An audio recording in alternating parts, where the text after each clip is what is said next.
Yeah, welcome back. Thanks for staying with us. We're going to be talking about a particular topic that has to do with the younger ones, that's the Gen Zs, the younger adults, redefining etiquettes for young adults. Redefining etiquettes. What do you think redefining etiquette means, especially for young adults?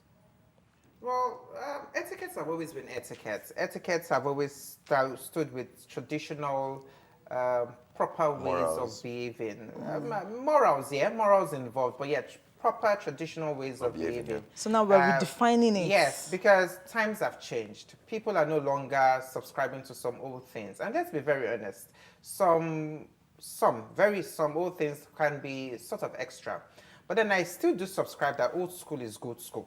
I subscribe to that. But then, yeah, I subscribe Because you are to, millennials. aside to me being a millennial, but I still believe old school is good school. But there could be some refining when it comes to the application of the old school, which is good school, that might still sound appropriate and respectful of boundaries. So that's what I think etiquette is. But now when we're defining it for younger people, Yeah. I think younger people need to understand that being extra Yeah. is not giving Gen Z energy. No, being extra is not Yeah. giving Gen Z energy. At all. Being woke is not giving Gen Z energy. Nobody is saying that you should allow people disrespect your Yeah. boundaries. But you need to understand that I have got boundaries, yet I've got people that might want to express themselves about a certain kind of behavior that I have, Yeah. and I should be open to listening to them.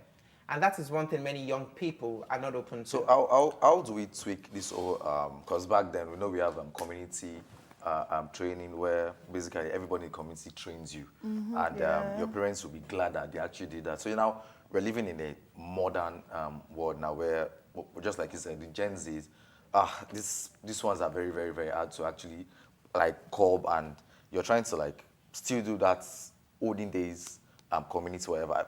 Is there a way we can like try and how do I say, put them in the right way rather than doing things in the old manner? Because people will be like, oh, this is my child. There are other ways to actually train them, even if we know that what they actually do to your child is actually the right way. But we need to like bring back, no, not like even bring it back, like try and look for other ways around curbing this younger generation. Because let me be honest with you, it's actually going out of hand.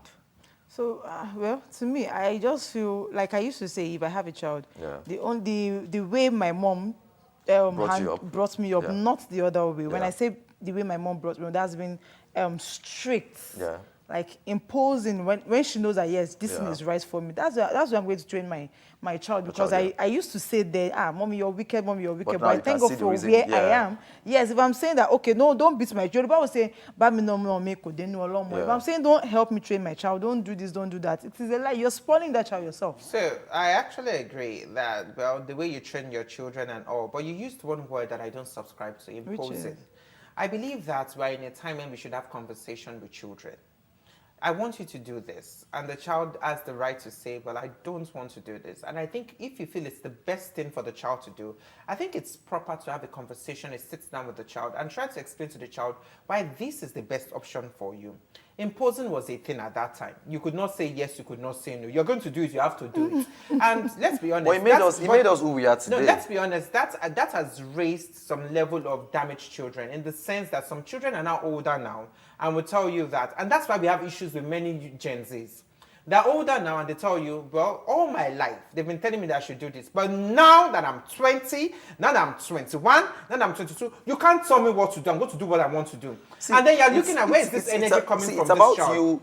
It's about you telling them, oh, if you're doing this, this is the end side of this. Well, That is why I said you should have so conversation. That's why I said conversation should so happen. you should tell them, oh, not like I don't love you or I don't want the best for you, but just the reason why I'm telling you not to go in this direction is because if you go in this direction, this is what you might actually see at the end of the day. So basically, you're telling them that place you're going to, this is what you're going to see at that. So you're still not on the same not like train you of saying, thought with me. not like you saying, oh, I don't want you to go there, and I'm standing on it. I don't want you to go there. Obviously, we live in a world where children are curious these days. They want to know, why is this person telling me not to go? So Why I is this want to person ask telling me something. not to do these things? So because of their level of Yeah. thinking these Yeah. days, do you think saying sorry, thank you, and please still matters? Yes, it Especially in does. this Gen Z Yes, era. it does. Era. Most of them don't. So many does. of them, many Most of of them, do- they so don't. I've noticed They that even many, defend it. I've noticed that many young people don't say sorry, thank you, and please, but they want it to be said to them. Yeah. There's a difference, yes. Many young people want it to be said to them, but they don't say it. For me, thank you, sorry, please is a thing for me.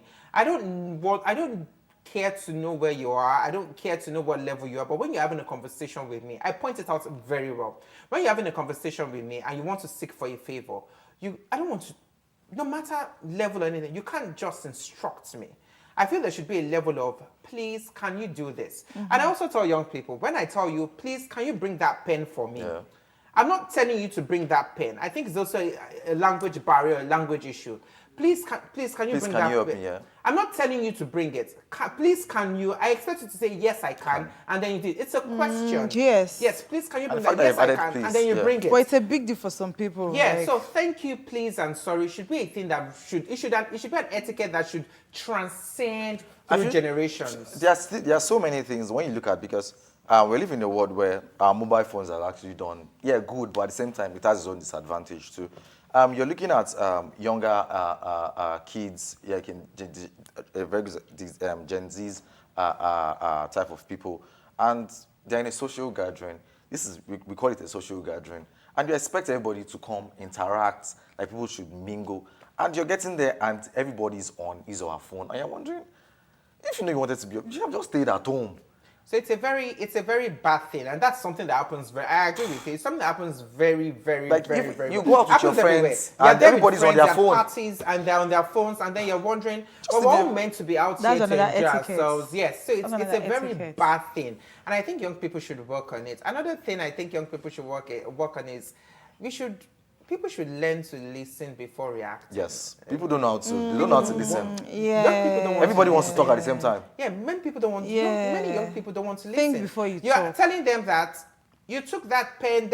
The person is coming, da, da, da, da, da, da, da, da, da, and you're like, I'm not dumb. down. I'm not even fighting with you. Yeah. Yeah, I'm not Yes. fighting with you. Do you want to listen to what I have Like, to say? understand. Yes, I Exactly. think many young people should listen attentively before they react. So- Then another thing that I find disturbing when you talk about phones, Yeah. an etiquette too is many people post online without asking people that are involved.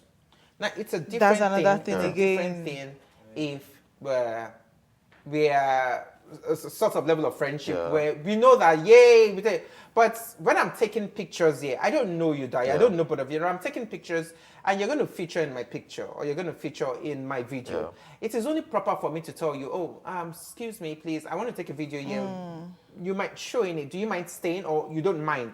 These are simple, proper etiquette. I don't want to be in everybody's video. I mean, I've told somebody that I'm in London and then you're taking your picture in Ajegule. Why do you just want to expose me? Why are you telling lies? Why are you just an Why are you telling Are you lies? the one they sent to me? Why are you telling lies? Yes, are you the one they sent to me? Why are you telling I lies? told someone that I'm in Dubai, I'm chilling. I've done a very nice AI video that shows me chilling on the beach. And you just want to And you're in expose ShopRite here. And you just want to expose me that I'm at the bus stop here? Like, why? now you It's don't proper say. etiquette. But why are you telling lies in the first place? proper- So, we don't, so etiquette. just So- in a minute, sorry, Yeah. sorry, Yes. just in a minute. So there's this nice one. I used to argue with this thing myself. Yeah. That etiquette for children, especially young adults, is it supposed to come from the house or from their school? Because they spend most of the time with their teachers in school. Oh, it starts from home. Start from home. Starts from home, then it transcends Because to the they will school. teach them the School rights. basics at home. Like, do to school this. rights. When you see your elders, you do this. If you want to ask for something, But some you take parents used to permission. say from school. No. From home. home then school. Yeah. But unfortunately, many of the teachers that are even in school, do they even know what etiquette is? No, let's be very honest. They just tell you. See, that's why they just tell you, Dayo, go and pick that in there. And they just go. So the child comes home and the child tells his younger brother, Junior, Go and bring. pick that in there. And Junior is like, no, you won't talk to me like that. Like, it becomes drama. Yeah. So that's why you as a That's parent, true. you come first in your child's life. Yeah. You should teach them the basics. So if at the end of the day, at home your mom is telling, before your mom sends you on an errand, she tells you, oh, please, my son, please help me get so and so. Oh, please, my son, help me get this plate from there. And in school, your teacher is telling you, go and get this. You're wondering, but my mom tells me, there's a please problem now. somewhere. So yeah, you should know that. From the house, obviously, they're teaching you right, but in school, that's where the problem That's comes. why some And when parents you used get to- home, you tell your mom that, oh, mommy, anytime my teacher wants to send me on an errand, she tells me, go and bring this. But you tell me, mommy, please. That's like some parents used to go gaga. So we need to go, guys. But one thing I'm just going to say, which is very important, that when people say no to situations, it's valid to say no. No is a complete sentence. But I think it's understandable that you say no respectfully. You let people understand that my no is coming from a place of respect. And most importantly, I have an issue. We're going to go now, Yeah. but I have an issue with people when people say, they want to come for and they say, with all due respect. Immediately in meetings where I say, I may not say it out, but in meetings where I always say, oh, that is coming with disrespect. I tell the person that is coming, when they tell you with all due respect, it is masked with disrespect. Always be very careful. Yeah, you just be very careful. Before we go, this one is actually very important. It's a case of, before you put people in some uncomfortable situation, think about it that if you're the one in that situation, would you feel this way? So it's about you putting yourself first and saying, oh, if I'm being put in that situation, would I accept it? So yeah, putting yourself first. Okay, guys, we need to go. Yeah. All right, so now, for young adults, right, true etiquette is not just about perfection, but about becoming a responsible individual. Be responsible. Yes, I be did I. responsible. Yeah, obviously, I learned one or two things today, and yeah, it's obviously going to make me a better person moving forward.